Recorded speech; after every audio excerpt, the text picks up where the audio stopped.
Rose, you ready ka na?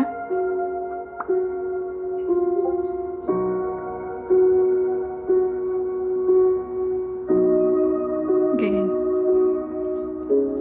So, etong spoken poetry is for Rose.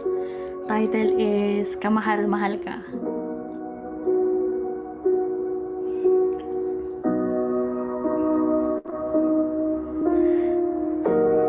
Labing-pitong taon, 17 taginit, 17 tagulan, 17 Pasko, 17 pagkakataong pinili mong manatili. Hindi dahil madali, hindi dahil masaya, kundi dahil mahal mo. At kapag ang isang babae ay nagmamahal, hindi lang puso niya ang kanyang binibigay. Binibigay niya ang oras, ang pangarap, ang pagtulog, ang katahimikan, minsan pati ang sarili. At ginawa mo lahat ng yon. Paulit-ulit kang naging tahanan para sa taong paulit-ulit namang naliligaw. Paulit-ulit kang naging ilaw para sa mga taong hindi marunong pahalagahan ng liwanag. At sa bawat pagkakamali, at sa bawat sugat, at sa bawat gabing umiiyak ka ng tahimik, pinili mong magpatawad.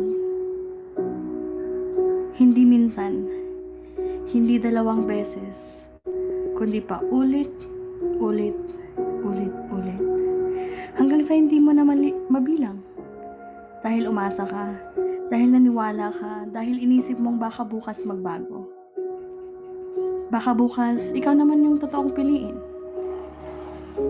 Ngunit may mga bukas na hindi man kailanman dumarating. At habang hinihintay mo siya, unti-unti kang nauubos. Nawawalang yung tinig, nawawalang yung ningning. Nawawalang babaeng minsang puno ng pangarap. Ngunit kahit nauubos ka, may 2 munting puso. Hindi tumigil na tawagin kang nanay. 2 pares ng matang nakikita ang tapang mo, kahit hindi mo na ito makita sa sarili mo. 2 anak, 2 himala, 2 dahilan kung bakit bumabangon ka sa tuwing gusto mo nang sumuko. Sila ang naging araw sa pinakamadilim mong umaga. Sila ang naging yakap kapag wala nang yumayakap sa'yo. Sila ang naging paalala na kahit pakiramdam mo ay wala ka nang mabibigay, marami ka pa ring pagmamahal. At sapat yun para magpatuloy. Kaya pagpatuloy mo, Rose. Kahit pagod ka, kahit sugatan, kahit basag-basag na ang puso mo, lumaban ka. Hindi para sa sarili mo noon, kundi para sa kanila. At sa mahabang panahon, nakalimutan mong ikaw rin pala ay may karapatang mahalin.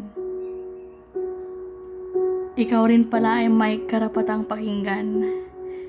Ikaw rin pala ay may karapatang piliin. Hanggang dumating ang araw na tumingin ka sa salamin at sa unang pagkakataon, hindi mo na makikita ang babaeng iniwan. Hindi mo na makikita ang babaeng niloko. Hindi mo na makikita ang babaeng paulit-ulit nasasaktan. Nakita mo ang babaeng nakaligtas, ang babaeng tumayo, ang babaeng muling binuo ang sarili niyang mga piraso. Isa-isa, dahan-dahan. May luha, may takot, may pagdududa, ngunit may tapang. At sa bawat pirasong pinulot, unti-unti mong naalala kung sino ka. Hindi ka lang asawa, hindi ka lang nanay, hindi ka lang babaeng nagtiis. Ikaw ay babae, buo, matatag, maganda, at karapat-dapat. Kaya kung may gabing bumabalik ang tanong, bakit hindi ako sapat? Sana maalala mo ito. Hindi ikaw ang nagkulang. Hindi ikaw ang problema.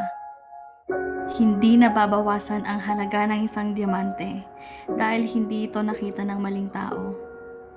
At hindi nawawala ang ganda ng isang puso dahil hindi ito marunong pahalagahan ng taong pinag-alayan nito. Kaya ngayon, hayaan mong mahalin ka ng tama. Hayaan mong may humawak sa puso mo nang hindi ito sinasaktan. Hayaan mong may pumili sa'yo nang walang pag-aalinlangan.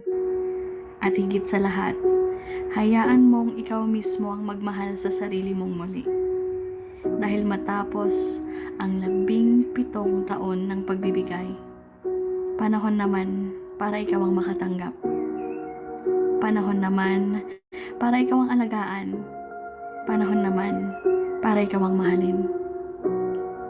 At kung sakaling makalimutan mo, pakinggan mo ito. Rose, hindi ka mahirap mahalin. Hindi ka sobra. Hindi ka kulang. Ikaw ay kamahal-mahal. At balang araw, may pag-ibig na darating na hindi mo kailangang paghirapan para manatili. Pag-ibig na hindi mo kailangang habulin. Pag-ibig na hindi mo kailangang pagtiisan. Dahil ang tamang pag-ibig, hindi ka nito uubusin. Tutulungan ka nitong mamukadkad. At hanggang sa dumating ang araw na yon, tumingin ka sa 2 anak mo na naging dahilan ng bawat laban. At tumingin ka sa babaeng nasa salamin. Dahil siya ang pinakamagandang kwento ng iyong buhay.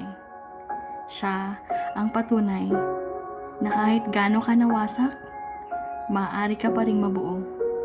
At minsan, mas maganda pa kaysa sa dati.